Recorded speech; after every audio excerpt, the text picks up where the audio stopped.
Jadi ini dalam perspektif lawyer ya, karena seorang advokat itu kan begitu dia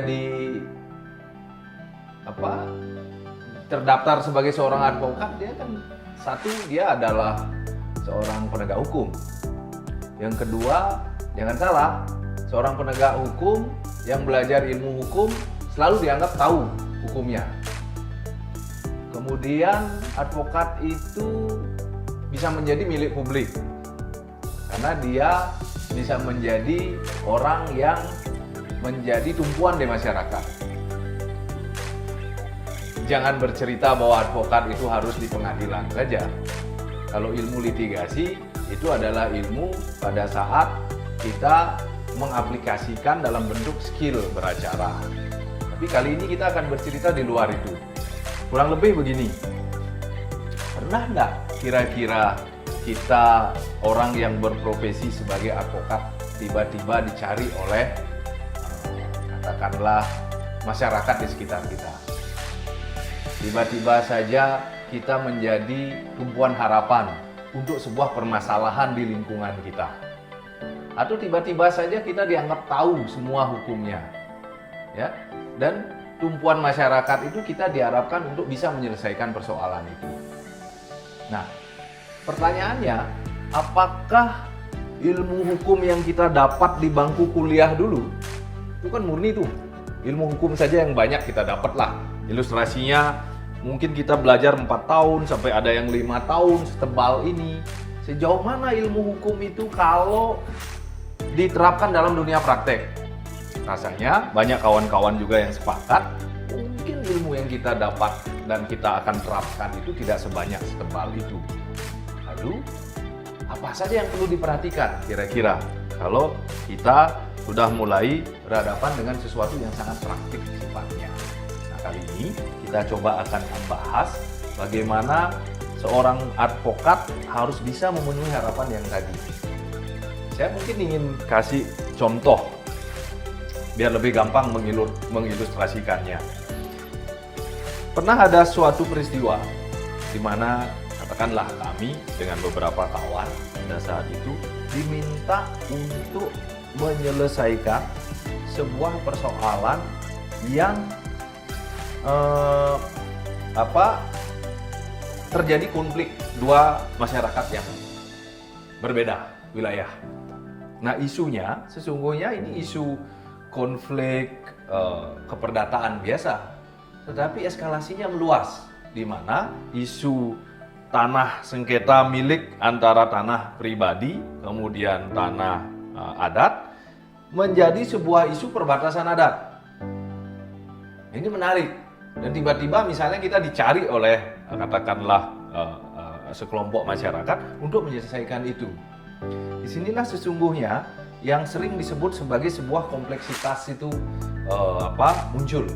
Karena kan kalau berhadapan dengan kasus itu kan tidak selalu sederhana ya. Kadang-kadang kasus itu berurusan dengan sesuatu yang kompleks. Karena dia tidak hanya melibatkan persoalan hukum saja. Dalam kasus-kasus adat misalnya, yang melibatkan dua komunitas yang berbeda misalnya, pasti akan tampak nanti ada fakta sejarahnya, ada fakta sosiologisnya, ya kan? Ada fakta-fakta yang lain di sana. Jadi inilah yang sebenarnya fleksibilitas kita sebagai seorang advokat diuji di sana. Nah, kembali yang tadi, hal apa yang perlu diperhatikan terhadap situasi begitu? Yang pertama, tentu dalam catatan kami, berdasarkan pengalaman-pengalaman yang sudah ada, ilmu hukum penting, teori hukum penting. Apa yang kita dapatkan di bangku kuliah itu penting. Tetapi ada hal yang mungkin jauh lebih penting untuk diperhatikan oleh advokat, khususnya advokat-advokat yang baru ya, baru dilantik, sudah mulai praktek dan lain-lain. Nah, apa itu? Ini terkait dengan skill, keterampilan. Ini terkait dengan lintas keilmuan.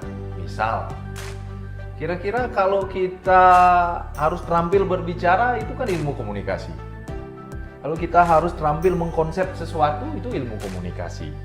Mendengar juga ilmu komunikasi. Kemudian kalau kita memanage sebuah kasus itu ilmu manajemen. Jadi benar dan tepat konsep yang sekarang sedang digagas oleh Pak Menteri itu kemerdekaan belajar itu penting sekali. Karena kita tidak selalu harus bicara disiplin ilmu, satu kedisiplinan ilmu. Kenapa? Perilaku masyarakat, perilaku cara kita berkomunikasi, perilaku global sebenarnya sedang merubah banyak sekali tatanan. Ya, jadi memang sekarang kalau kita ngomong perilaku industri, ya kan, bagaimana orang berinteraksi, sekarang orang tidak selalu ngomong fisik, orang ngomongnya beyond fisik, orang ngomongnya tidak selalu human touch, tapi orang bicaranya tidak selalu harus ketemu, orang bicaranya paperless gitu. Nah, kira-kira kaitannya dengan kasus yang kita coba buka satu contoh itu di mana kira-kira adaptasi kita sebagai seorang praktisi yang menguasai ilmu hukum tetapi perlu menguasai ilmu-ilmu yang lain. Coba kita lihat sekarang. Kembali ke kasus tadi. Di situasi kita harus memanage sebuah persoalan, ini ilmu manajemen. Kita harus mampu berkomunikasi dengan dua kelompok yang saling berseberangan. Itu ilmu komunikasi. Kapan kita harus mendengar, kapan kita harus berbicara, kapan kita harus menuangkan ide itu dalam bentuk konsep. Ini kan sesuatu yang harus dikombinasikan. Dan jangan lupa, ada saat kita ada di tengah masyarakat dan kemudian diminta untuk menyelesaikan sesuatu, jangan pernah lupa, ya kan? Tujuan dari hukum itu kan kurang lebih 3 saja. Ya kan? Dan kehadiran kita harus menunjukkan yang 3 itu. 1, apakah nanti bisa memberikan semacam keadilan. Yang kedua, apakah bisa memberikan kepastian. Yang terakhir, ini mungkin menjadi catatan penting ya, kalau sebuah kasus tidak harus masuk ke pengadilan. Apakah itu memberikan manfaat? Nah, ini kita harus lihat sekarang. Ya kan? Dari mana? Bagaimana kita melihatnya? Contoh yang tadi, kasus yang melibatkan faktor sejarah, kasus yang melibatkan faktor sosiologis, kasus yang melibatkan benturan masyarakat, klaim wilayah lah katakanlah begitu. Kemudian ada satu tanah yang masuknya, apakah ini masuk wilayah A, wilayah B. Jadi kita benar-benar dituntut untuk bisa memetakan persoalan itu dengan cara baik. Ilmu memetakan persoalan itu sekarang ini trennya disebut dengan ilmu kompleksiti. Ini menarik karena ini pasti lintas hukum, ya kan? Ini juga menarik, ilmu bagaimana mengurai persoalan-persoalan yang rumit itu menjadi bentuk yang lebih sederhana. Ini penting. Yang kedua, bagaimana seorang advokat harus mampu memetakan persoalan yang rumit itu dan harus mampu mengambil keputusan di tengah situasi yang tidak pasti. Itu sering disebut dengan uncertainty, ya kan? Nah, barangkali kalau ini yang kita bisa adaptasi sebagai seorang advokat, tentu jawabannya yang tadi, bahwa 1, kita tidak cukup hanya belajar ilmu hukum. Kita harus memahami banyak sekali keterampilan, kita memahami cabang-cabang ilmu yang lain. Bahkan sekarang kita dituntut untuk bagaimana sebuah persoalan yang rumit, yang kompleks bisa kita lihat dengan sederhana. Di mana kuncinya? Kita menyebutnya sebagai sebuah visi kasus. Ini muara-muaranya ya, visi kasus. Apa itu visi kasus? Visi kasus kurang lebih seorang advokat harus mampu melihat dan memetakan peta besar itu dan dia lihat goalnya. Jadi dia tidak terjebak di kerumitan. Kalau ngomong kerumitan, ilmu kompleksiti itu kan banyak simpul yang saling acak. Jadi ada banyak sekali simpul. Begitu advokat bisa menetapkan visi kasusnya, dia tidak akan pernah terseret keluar dari visinya. Dari simpul-simpul yang berserakan tadi, dia bisa membentuk semacam tepian gitu. Pertanyaannya, apakah ada dulu di kampus kita diajarkan seperti itu? Pada zaman saya tidak. Tapi apakah ada ilmunya? Ternyata ada. Nah, ini yang kita maksud, bagaimana mengadaptasi ilmu yang kita sudah dapat dengan perkembangan zaman, begitu kemudian kita akan belajar disiplin-disiplin ilmu yang lain gitu. Nah, kalau visi kasus sudah kita pegang dengan baik, ya kan?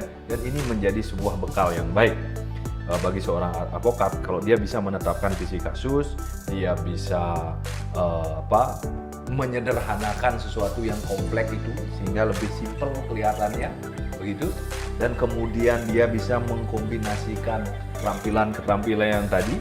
Kalau advokat kan seni ya, sering orang bilang seni apa yang digabungkan? Cara seni apa yang digabungkan? Dia harus bisa konsep. Atau seni apa lagi yang dia gabungkan? Ya kan? Approach orang. Ya kan? Nah, inilah yang semestinya dikejar oleh seorang advokat. Dan ini tentunya bukan ilmu milik satu disiplin ilmu hukum seorang advokat saja. Kalau memecahkan masalah, semua kan orang kalau ngomong manajemen, ngomong leadership, semua kan sebenarnya muaranya bagaimana dia bisa memecahkan sebuah persoalan, tidak harus persoalan hukum. Maksud saya, konsep kemerdekaan belajar tadi itu penting sekali, ya kan? Kita tidak selalu harus berbicara soal ilmu hukum saja murni. Kami pernah diajar oleh petinggi-petinggi startup. Apa yang diajarkan? Tentu mereka tidak ngajarin kita hukum, padahal kita semua orang hukum pada saat itu. Apa yang diajarkan? Perilaku industri yang kita diajarkan oleh mereka. Kenapa kita diminta untuk belajar perilaku industri? Di dunia yang serba modern, kalau ngomong startup kan mainannya serba tidak kelihatan, serba internet, serba big data, ya kan? Serba web, semua jejaring lah, semua yang tidak kelihatan, begitu. Tapi kenapa kita belajar perilaku industri itu? Agar nanti orang hukum bisa merumuskan normanya. Bayangkan, kalau kita tidak bisa merumuskan norma, kalau kita tidak mengerti bagaimana proses, ya kan? Perilaku, ya kan? Industri-industri tertentu, kita ngomong sesuatu yang modern ya, itu kita sulit akan tahu bagaimana merumuskan normanya, ya kan? Nah, memang sekarang perilaku industri itu sudah jauh sekali berkembang, nilai itu sudah jauh sekali berkembang, gitu. Dan memang hukum harus bisa mengikuti itu. Nah, sehingga kesimpulan dari lawyer view yang ringan ini berdasarkan pengalaman kami, memang seorang lawyer tidak boleh terjebak hanya memahami ilmu hukum saja. Seorang lawyer adalah orang yang, ya kan, dicari untuk menyelesaikan masalah, kan begitu. Kemudian dia harus menguasai beberapa keterampilan-keterampilan lainnya.